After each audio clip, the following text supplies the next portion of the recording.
I believe, and I say this honestly and with respect to my blood family and to, you know, that it was the Ohana'a, the extended families like that, that they're the only reason I'm alive today. They filled a void, you know, but that sense of spirituality, that sense of connection, that we're a part of something, and, you know, and they gave me that.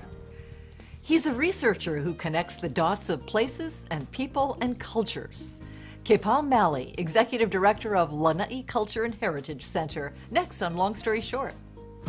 Long Story Short with Leslie Wilcox is Hawaii's first weekly television program produced and broadcast in high definition.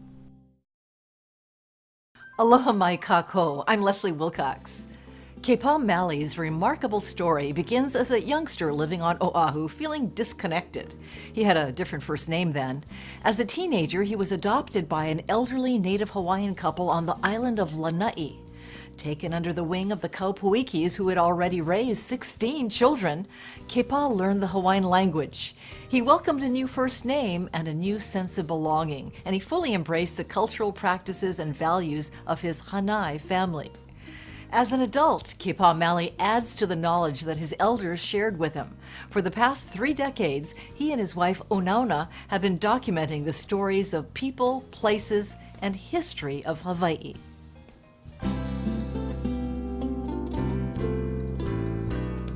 You know, just circumstances and family arose, and I was actually blessed. You know, you look at it in that hindsight, and I had this opportunity to go to Lanai and actually ended up being cared for as keiki ho'okama is the real word. We use hanai all the time now, but ho'okama means where someone takes on the responsibility of caring for someone's child, and of one of the preeminent families of the island of Lanai, and that's what started my whole life. So not a legal adoption? No. But a full embrace? Yes. And in fact, that's where your name comes from? You're right. Tutu folks called me Kepā, and when I inquired about it, they said that it's to surround, to embrace, you know, and it's actually part of a little longer name, but you know, what a blessing. What is the longer name? Kepā le ohu kahi, because I was also a single child, yes? And le is the garland, ohu adorning, kahi, the single or the one adorning child. I don't hear, that's not a name I've ever heard before. No. Yeah, I was blessed. These are people who were the embodiment of what Hawaiians are, that love. It didn't matter. You know, in 1924, a group of Filipino fishermen from Maui capsized the boat. They washed up nearly dead on the shore of Lanai. Tutu Papa, young man at that time, goes and takes them, brings them to their home, helps restore them to life, Tutu Mama them, and they return them to Maui, to their own families. You know, Japanese, Filipino, whatever, you know. That was their way of life. You aloha, unconditionally. Tutu folks, how old were Tutu folks? Tutu Papa Daniel Ko'opuiki was born in 1890. His wife, Tutu Mama Hati Ka'enaokalani Ko'opuiki, was born in 1892. And so they were these incredible people that bridged 2 worlds. They were competent in English, but of course Hawaiian was their olelo makuahine, their mother tongue, the language of their na'au, what they felt, yeah? And so from them and their cousins on Lanai, I gained some skills with the Hawaiian language. Tutu Papa was also the kahuna pule of our little Hawaiian church. And so it was a part of the daily life, yeah, between church, between home, and just, you know, hearing stories that were told about places and how people connect to place, to resource, to practice, yeah? Did you know Hawaiian before you got there? No, not a skosh, nothing. What were you like as a boy when you began living on Lanai? I think I was always odd man out, you know. Plus, hard to tell now. I was very introverted, you know, pretty shy. I was definitely the novelty. I was the only haole in my class, you know, only Caucasian in my class. Class 72, 32 students, you know. Throughout the time you were there? Yeah. I believe, and I say this honestly and with respect to my blood family and to, that it was those kupuna and their ohana, the ohana, the extended families like that, they're the only reason I'm alive today. I know that for a fact. And they filled a void, and also, I know some people don't like to talk about it, but that sense of spirituality, that sense of connection, that we're a part of something. And, and they gave me that. And it is because of them, and then years of working with kupuna from Ni'ihau through Hawaii, and not just Hawaiian elders, but, of all different ethnic backgrounds, people that were willing to share a little bit of their aloha and their time. You become family. I know that they didn't set out to have me go on the path that we've ended up traveling in our careers in life, But again, it's a way of life, not a job. But they inspired me. They filled that need. They gave me something to connect with. Kepā Maly's deep fascination with the special places and the people of his adopted island led to his appointment as the executive director of Lanai Culture and Heritage Center. Besides housing priceless artifacts, the nonprofit organization operates an oral history program to help tell the story of Lanai's multicultural community. After high school, he would travel and work in a number of other places before returning to Lanai, to Oahu's Kualoa Regional Park as a park naturalist, to Hawaii Volcanoes National Park, where I met him and saw him mesmerizing visitors as an interpretive ranger, then off to the continent on assignment at the Grand Canyon. He also worked as a curator and exhibit designer at Kauai Museum. Along the way, he encountered many of Hawaii's cultural leaders who shared their knowledge and traditions handed down from their own kupuna.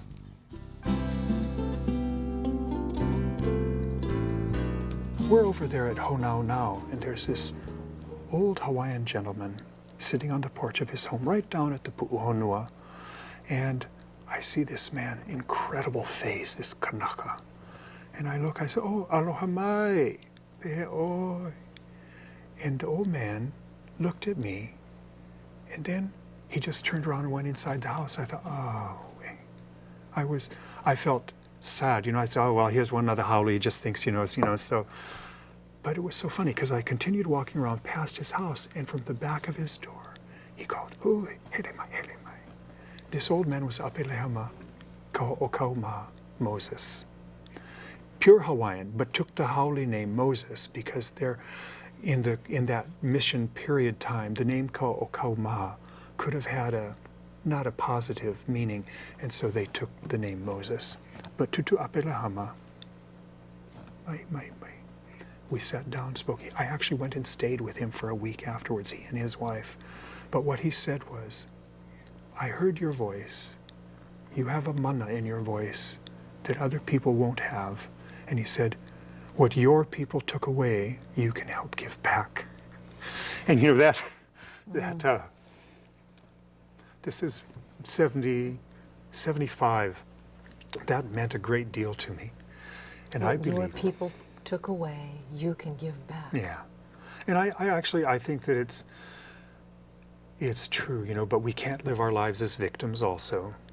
We need to, there are kuleana and pono, the responsibilities and the rights that Tutu folks, all kupuna talk about, But there is something about Hawaii.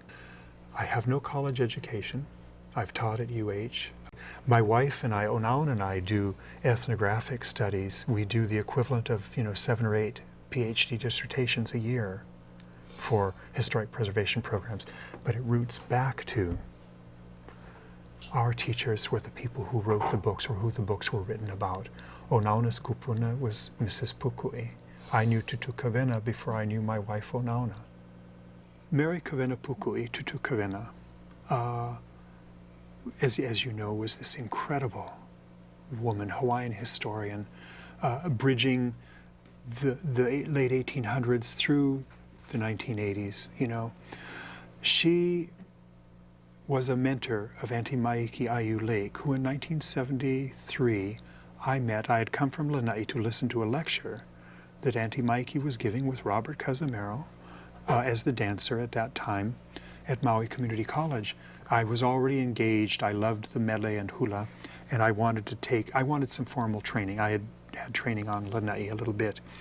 And after the program, I went up to her and introduced myself, and in that Auntie Mikey style, she just embraced me and said, "If you move to Honolulu, I will teach you." She gave me everything. I graduated Uniki from her at Papa'ilima in 1975. And in that process, she introduced me to Tutu Kawena. She said, "I can teach you what I know, but no one knows everything." She also said, "Take credit for what you create. Don't say it was old." I like that. But she said, here's a saying. You know, people said, "Oh, that Kawena thinks she knows this and that, and she's this and that." She said, from her kupuna, I learned this saying, and this is how I live. Mai kie haloi ko ha'i puka, ku no oi maka ipuka o ko hali iho. Don't go peering and peeking around everybody else's doors. Just stand and speak from the door of your own house. And she told me that's all I have done. An incredible woman, you know. Without her, Hawaii would be so much poorer. You know, there's incredible lessons that we have that we can learn by just listening to the voices around us. We're no longer talking story the way we did before days, yeah?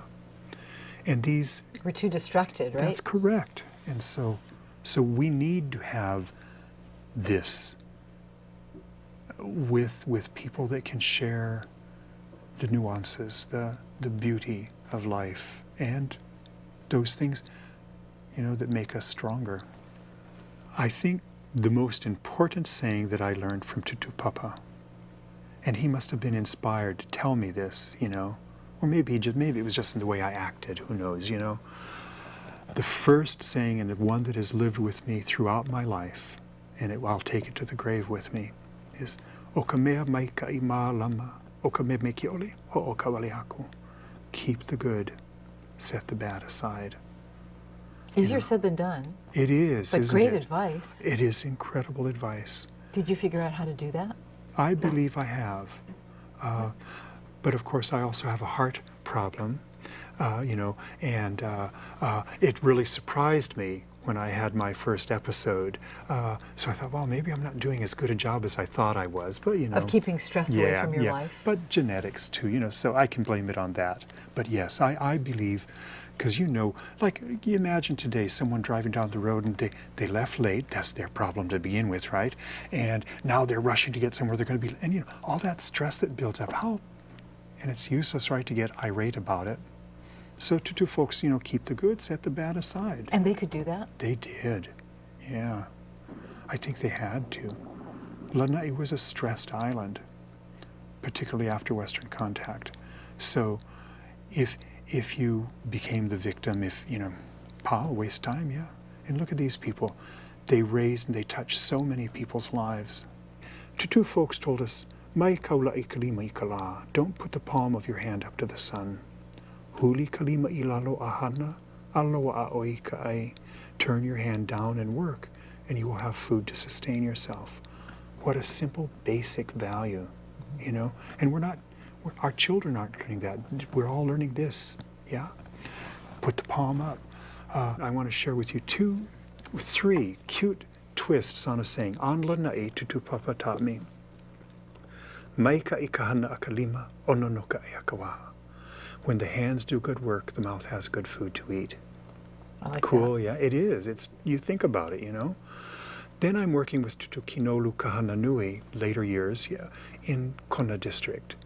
And wonderful old man, native speaker, great historian. His tutu taught him, "Hana ino kalima ai ino no kawaha." Do dirty work with your hands, you're going to eat dirty food. Same idea, right? But a whole different Other twist. side of Yes. the facet. Yes. And then we go with Tutu Mahiula Hashimoto at Ha'ena on Kauai. Nice man. Wonderful fisherman. His saying was more simple. Hana kalima ai kawaha. Work, you're going to eat. you know? I know people who are skilled in Hawaiian arts like to share, but they don't share with everyone. So they chose to share with you. Mahalo ke akua. That's all we can say. You know, somehow that gift from God of a little haole boy being off on the side somewhere, you know, but coming up and being at the right place at the right time. But it wasn't, I don't think it was an accident. We do work now. You know, Onaon and I, in our oral history, we've done close to 1,000 oral history interviews across the state, recorded interviews from Ni'ihau through Hawaii. What's the best question you ask? What elicits the best responses? Oi ko inoa, what is your name? Owai oi, who are you? Where do you come from? Who are your kupuna? And it can't be one, but the next one is, and what is your aina? That aina is what connects everybody. Yeah? You hardly have to ask more questions Yeah. after that. Yeah. What is your aina? Has it become Lanai? In my heart, it is Lanai. For years, Onaon and I have worked around the state, and I was telling her in 2005, I says, you know, kind of shamed, oh yeah? I've never had the opportunity for us to do an ethnographic study on Lanai.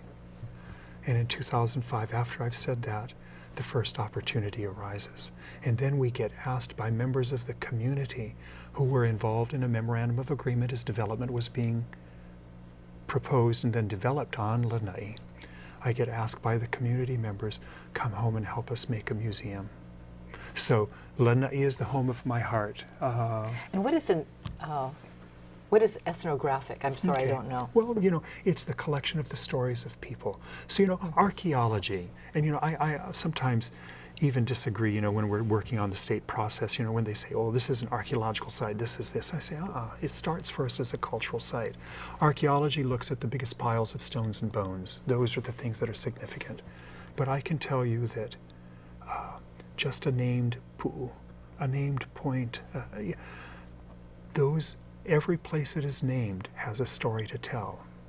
But sometimes you don't get the right story. That's Later correct. generations tell a different version. yes. How do you get the right version of why it was named that? Oh, and I humbly say this is that, well, tutu, yeah, and anti-maiki or tutu pukui folks, a'ohe pau ka ike ka halau ho'okahi, that not all knowledge comes from one school. So maybe my right, not mine, but the right that I've been taught may not be someone else's right. But the bottom line is, you go through the historical accounts, the native language newspapers, and incredible resources that have been collected. I believe that those kupuna were writing so that future generations would know the stories. So what we do is you connect those historical resource materials with the stories of people who are living on the land and who are of descendant of the land. And they could be Japanese, Filipino, Chinese, haole, you know, but people that interacted with people Tutu's generation and older, yeah? And we present it as, this is the story that they tell. This is their pono, their right. And you let it speak for itself. This is one of the reasons that sometimes archaeologists today, they say, well, you know, Kepā and Onaon are doing this work, but they're not making judgments on it. And I said, it's not my right to make a judgment on it. The people speak for themselves, the land for itself. And you can also see where Tutu Kawena, I asked her at one point, I said, we were talking about John Papai'i's Fragments of Hawaiian History, which is one of the preeminent, a product of one of the preeminent Hawaiian historians, right? So I said, Tutu, pea oilo akela inoa, Fragments of Hawaiian History. I almost had a hard time understanding what that meant. And she looked at me and said, na i'i no. It was I'i himself who called it that. He kapa ia kona mo'olelo, na huna noka mo'olelo Hawaii, Fragments of Hawaiian History, in his own title. And so what I take from that, and when I speak about it today, is I say, you know, that if John Papai'i, who was born and raised as an attendant to the Kamehameha children, as a steward to those children, he witnessed the last human sacrifice at Papa in a heiau, you know, on Leahi, on Diamond Head. He traveled with the Kamehameha family back to Hawaii. if it was fragmented for him in his time, how much more so for us today? So those fragments that we have left are treasures. It will speak for itself, and you can see where the connections go. You can see where this tradition, even if we've never heard this before, you can see, does it fit comfortably with this body of knowledge that has been gifted down to the generations? And in some instances you can see where if someone's out there changing a whole genealogy, maybe that's a little confusing there. I notice that you use the word haole, and I know that there are some people in the public who say that's not appropriate. That makes, if they're Caucasian, it makes them feel like an outsider. It seems pejorative to a group. What is your feeling about the word haole?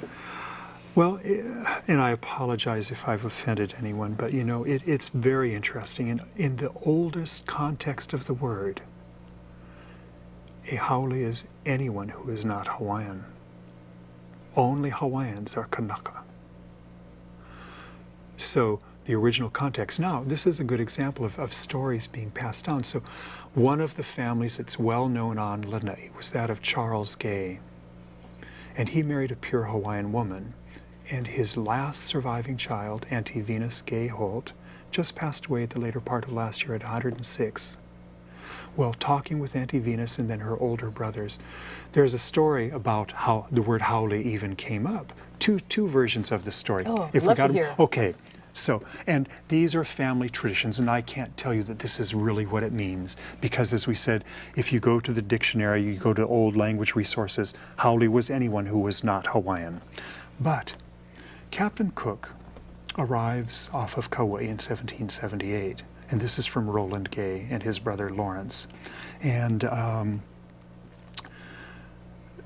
the chiefs, the people, they're off of Waimea, they see this floating island, right? Wahiki mai o Lono. Lono has arrived, yeah?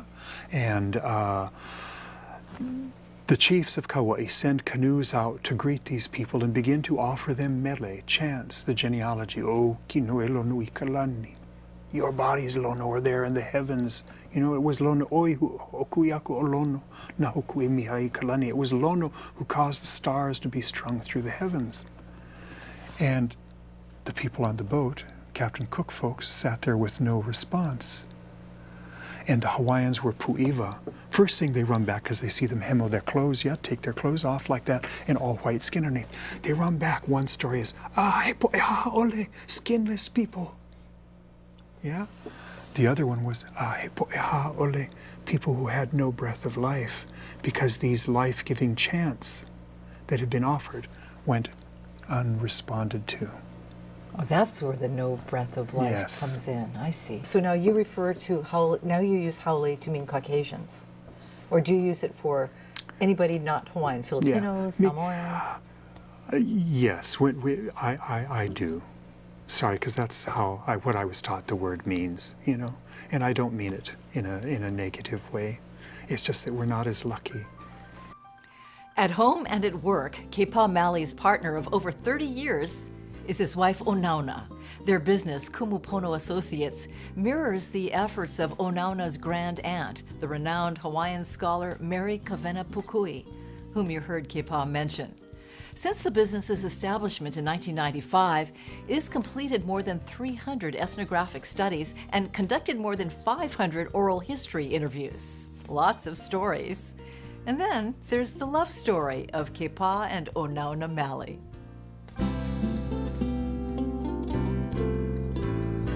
Well, Onauna actually is descended from the Pukui and Mahoi lines and Kaiapa. Those are the main lines. And but what's interesting, like her great-great-grandaunt was Queen Liliuokalani's adopted daughter, Lydia Aholo, you know, and we knew Tutu Aholo up till she was 100 years old, you know, to hear these stories of her upbringing and how she would play hide and seek with the Queen's other children before the Queen Liliuokalani Children's Center was made. But when she would play hide and seek, Auntie Lydia would go hide under the Queen's dress. And no one, of course, would go seek for her under there. But, you know, good one. Yes.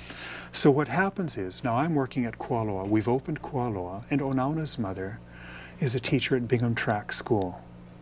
And we're, of course, working with schools from around the islands, right? Taking them out, doing camping programs, canoeing programs, backcountry programs with these youth and youth who often would have had no other opportunity to do anything like this, yeah? So, this is God's truth. I hear the car arrive. I know the group is coming. I hear a car arrive. I step out of my office. It's Onauna and her father.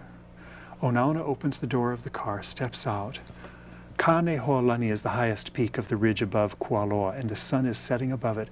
And I swear, this ray of light comes down, illuminates Onauna, and it was, for me, it was love at first sight. I hope that she was okay about it. We were married 6 months later.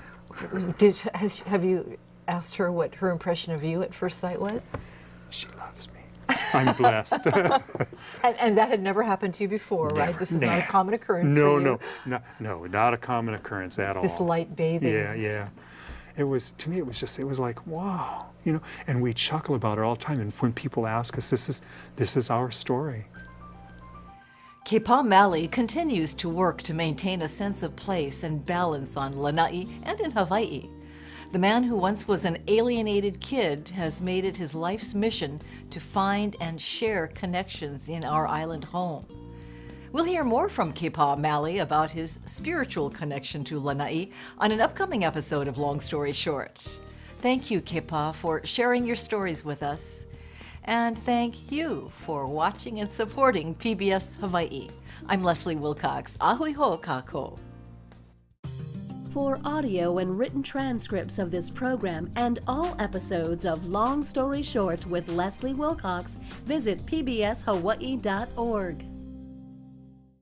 Hawaiians are real people, living people, and there were, you know, Tutu Kavelo taught me a beautiful saying, because we were talking about, and this is Kavelo of Ka'alaia, we were talking about ana, sorcerer practices like that. And Tutu said, "Ona lahui pau kekai meke eole." In all people, there are some that are good and some that aren't. And so she was also tied in a conversation about, you know, whether you haole, someone who is not of Hawaiian ancestry, of other mixed ancestries, or, you know, real people doing real things, living their lives as best they could. And I believe the Hawaiians left us models, though. We have models that we can learn from to actually live better in our island landscape. There's only so much to go around. You take too much today, pao, tomorrow you don't eat.